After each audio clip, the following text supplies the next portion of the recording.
El hombre que no actúa, aunque sepa, sigue siendo esclavo.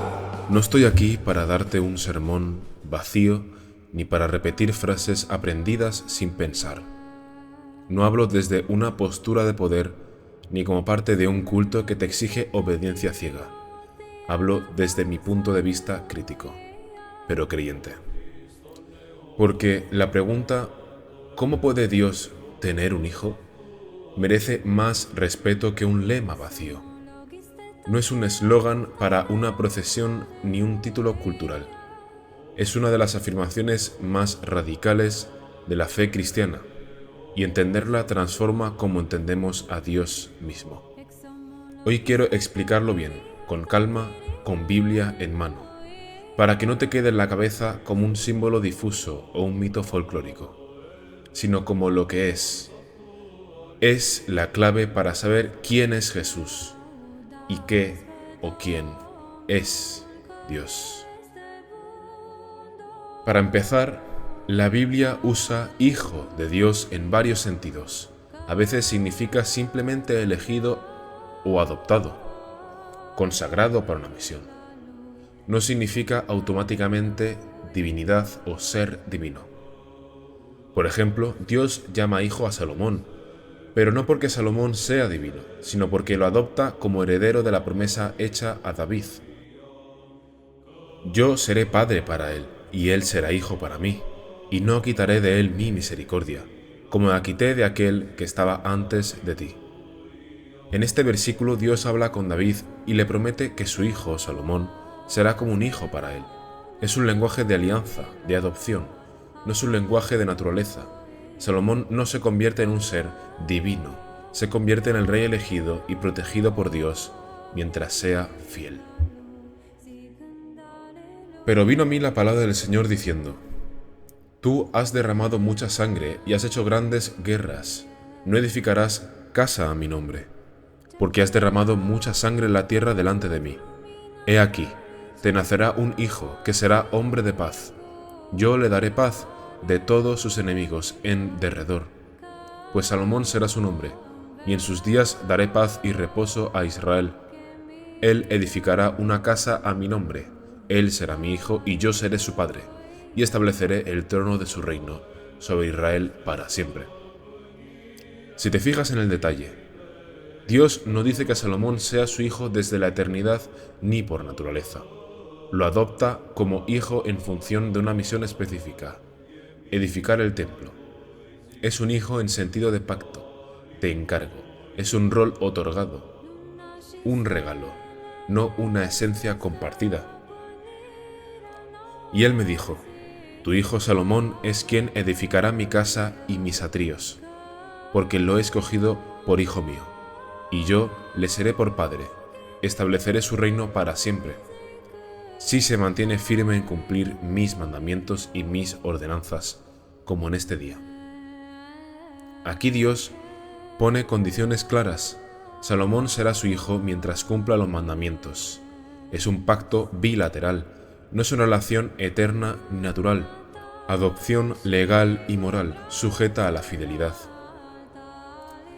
De la misma forma, Dios llama a Israel su hijo, pero no porque sea divino, sino porque es el pueblo elegido. Es un lenguaje de pertenencia y alianza. Entonces dirás a Faraón: Así dice el Señor, Israel es mi hijo, mi primogénito.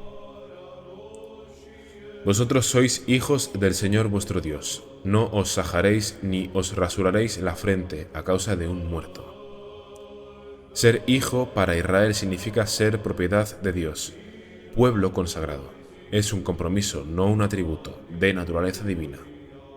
Israel no se convierte en Dios ni comparte su esencia, sino que le pertenece por alianza.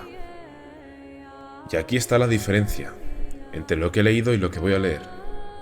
Muchos hoy dicen: todos somos hijos de Dios y Jesús también, y ahí se quedan.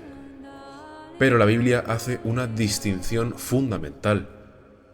Jesús no es hijo adoptado, no es hijo por un pacto condicionado, no es el elegido entre muchos. Jesús es hijo en sentido único, comparte la naturaleza divina del Padre. Y el ángel le dijo: No temas, María, porque has hallado gracia delante de Dios. Y he aquí, concebirás en tu seno y darás a luz un hijo, y le pondrás por nombre Jesús. Este será grande y será llamado Hijo del Altísimo. Y el Señor Dios le dará el trono de su padre David, y reinará sobre la casa de Jacob para siempre, y su reino no tendrá fin. No es un rey más, no es un heredero entre otros. Su trono es eterno, es el Hijo del Altísimo. No un hijo por adopción, su filiación no tiene condiciones ni límites.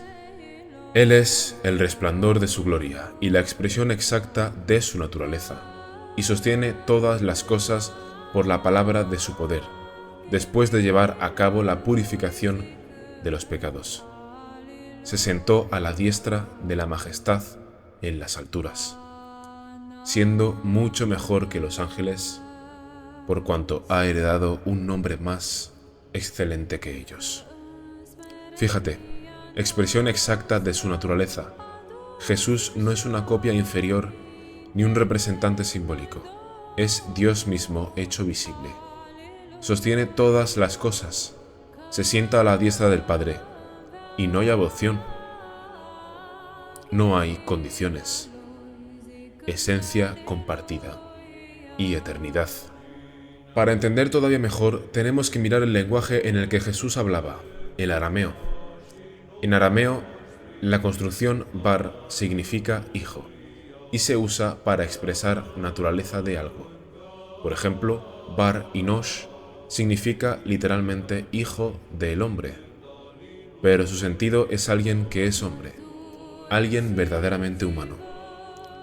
Cuando Jesús se llama a sí mismo Hijo del Hombre, Bar Inosh, no está usando un título poético o místico sin sentido. Está diciendo con claridad: soy verdaderamente humano, no una apariencia, no un mito, carne y sangre, uno como vosotros. Pero esto mismo se aplica a Hijo de Dios.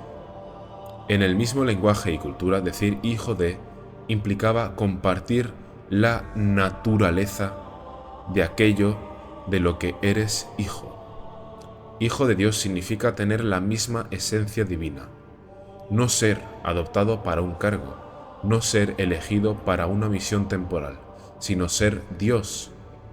Jesús no dice: soy un hijo de Dios más. Dice: soy el Hijo, el único en el sentido de naturaleza, el que comparte el ser mismo del Padre.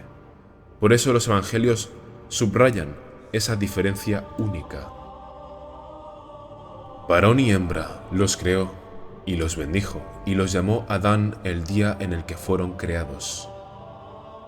La Biblia misma usa este principio para hablarnos de la humanidad. Varón y hembra son distintos como personas, tienen roles distintos, pero ambos son llamados Adán, porque comparten la misma naturaleza humana. Son humanidad, que es lo que significa Adán. Son uno en esencia, carne y sangre. No son lo mismo, pero son del mismo ser. Y dijo el hombre: esta es ahora hueso de mis huesos y carne de mi carne. Esta será llamada mujer, porque del varón fue tomada. Por tanto, dejará el hombre a su padre y a su madre, y se unirá a su mujer, y serán una sola carne. Eva sale de Adán. Es distinta, pero es de la misma esencia, del mismo ser. Así también el Hijo procede del Padre. No es creado como algo externo, es engendrado, de la misma naturaleza divina, distinto como persona, pero uno en esencia. Gracia, misericordia y paz serán con nosotros, de Dios Padre y de Jesucristo, Hijo del Padre en verdad y amor. Aquí el Nuevo Testamento no lo deja como un título vacío. Dice Hijo del Padre en verdad y amor, no un hijo adoptado por conveniencia, no un cargo cultural, sino relación eterna, esencial y verdadera. La fe cristiana no proclama a Jesús como un gran profeta elegido, proclama que es Dios Hijo. Algunos hoy quieren suavizarlo. Jesús era un buen maestro, un profeta adoptado como hijo.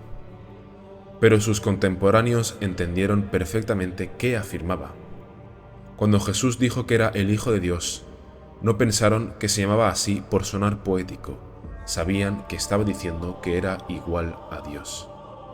Mis ovejas oyen mi voz, y yo las conozco y me siguen, y yo les doy vida eterna, y jamás perecerán, y nadie las arrebatará de mi mano. Mi Padre, que me las dio, es mayor que todos, y nadie las puede arrebatar de la mano del Padre. Yo y el Padre somos uno. Yo les doy vida eterna, algo que solo Dios puede dar, y yo y el Padre somos uno. No dice estamos de acuerdo, dice uno en esencia. Es una afirmación de identidad divina. Entonces los judíos volvieron a tomar piedras para apedrearle. Jesús les dijo: muchas buenas obras os he mostrado de mi Padre. ¿Por cuál de ellas me apedreáis? Los judíos le contestaron: no te apedreamos por ninguna obra buena, sino por blasfemia, y porque tú, siendo hombre, te haces Dios. Los judíos entendieron que Jesús no se declaraba un líder moral, se declaraba Dios hecho hombre. No lo malinterpretaron. Su respuesta violenta muestra que entendieron perfectamente la radicalidad de su afirmación. Cristo no vino a fundar una cultura cómoda, vino a dar paz al espíritu, sin negar la guerra. No pidió procesiones vacías ni festivales para turistas religiosos. Vino a traer un reino que no es de este mundo. Vino a exigir conversión, ruptura con las seguridades falsas, incluso las culturales. Porque la cultura se adapta al mundo. Cristo exige que el mundo se adapte a él. La cultura no hace santos ni mártires. Solo la gracia de Dios lo hace. Por eso, llamarlo Hijo de Dios no es un adorno cultural, no es una etiqueta heredada. Es proclamar que Él es Dios de Dios, luz de luz, engendrado, no creado, de la misma naturaleza que el Padre. Y si quieres seguirlo, no basta con repetir fórmulas cómodas. Hay que abrazar la cruz, porque la verdad no se adapta, la verdad se impone como luz en la oscuridad.